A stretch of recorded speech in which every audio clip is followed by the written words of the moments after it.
Cool. So if I'm thinking about getting a guitar made, what should I do? What should I do? What's my first step? What do you think I should do? What would you suggest to somebody? You need to find a dealer, a good dealer. Yeah. And you can do that on FenderCustomShop.com. Go to our showcase dealers, find a good dealer, and then what else? I mean, should they just kind of call you and say, "Hey, make me a guitar," or should they really kind of think through this thing? And you should definitely think through it. It's a big commitment. They're not cheap guitars, and you don't have the benefit of playing it before you get it, which that's kind of scary. That's scary to me. They're not, they're pricey guitars, rightfully so. They're handmade, and there's no one else doing what we do with the guitars. We listen to you and we make what you want. So if you want to be contacted, then they'll ask you, do you want to be contacted by the master builder? And if you do, then you would say yes, and then we call you and we talk about it. But you should definitely do as much homework as you can. So a lot of when we talk about the different shapes and everything, I had a lot of guys go on forums and stuff and say, "Well, how many different neck shapes do you guys have in the custom shop?" I don't know. and I mean, the short answer is I don't know. But you have to give them some kind of an answer. And I think the last time I put something on there was like 54 shapes or something. I counted or something. We had a chart, and I started going through them and I added them all up. But we ended up putting this kind of blueprint thing up on FenderCustomShop.com, and I think it has 6 or 9 basic shapes on it, and it's like a C shape, a 65 C shape, a boat neck, and or a V-shaped neck. A couple base shapes and things like that. And what that is because they'd asked me, they go, "Are you going to put any more on?" And it's like, look, there would be 4 pages of neck shapes to do that. And when everything varies, like, 20,000th difference of sanding on a neck is the thickness of a credit card. And few guys are going to be able to feel that. And what I also told people on the websites is that, for me, being a player, I kind of find it hard to believe that somebody would look at a cartoon of a neck cutaway in just one section of a neck and go, "There it is, that's what I want." And I think that you really need to go in and play the instrument and bend on it and check the frets out and the radius and see how the guitar sounds and all that stuff.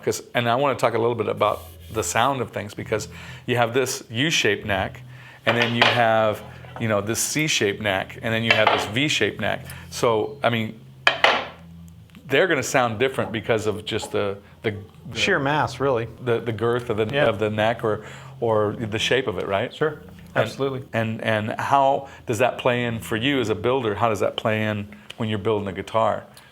Well, I think mostly it's more about comfort. I mean, if a guy wants the tone of a giant, people always wonder why a lap steel sounds so good. It's a big chunk of wood with strings stretched over it. It's going to ring forever and sound huge.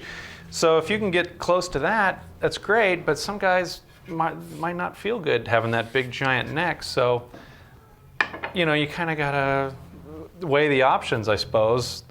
And we can get a little more tone out of a slimmer neck, and actually a lot more tone, by just the way we load the rod before we true the board or do the frets. We'll make sure there's a good tension on that rod, which will also help give you a little more tone. But yeah, a bigger neck definitely is going to sound bigger than a smaller neck, absolutely.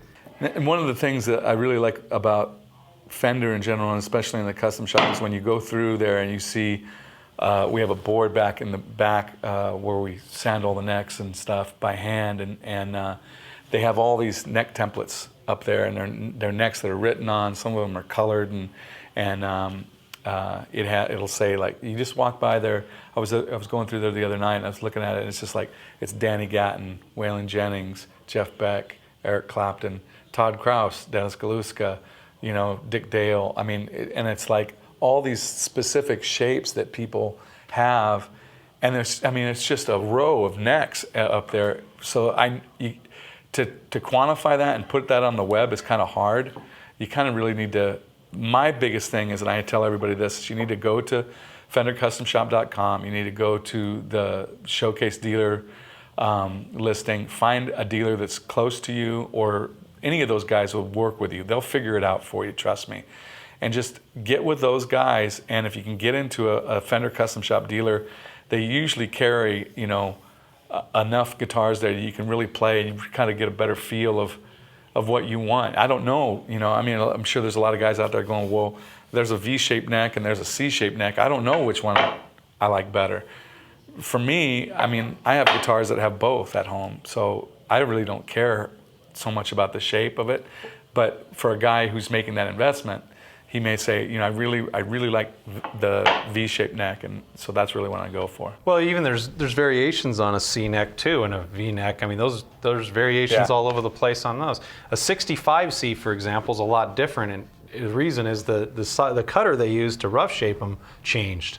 So the 65s will have a little more shoulder before it goes into that smaller C shape, which is kind of U-ish. It just can go on. And we also do custom shapes too. We've done airplane wing type stuff. Right. A lot of people will want us to duplicate a neck.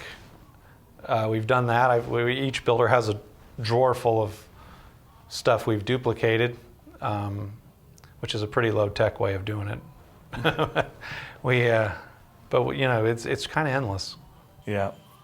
Well, cool. Thanks for taking the time, Dennis. I know you're busy building guitars for everybody, and just hope you guys. I hope this was informative for you guys, and hope you can go to FenderCustomShop.com and learn more about the master builders and what they do. And I think that you even have like some tips up there and stuff, and show you how to take care of your guitar and things. And we're gonna have tons of that stuff up there, more and more. So go to FenderCustomShop.com and get a lot more information, or go to a showcase dealer and go play some guitars. That's really, I think that's the best thing we could say is play. Go play some guitars. That'd be kind of cool. All right, thanks.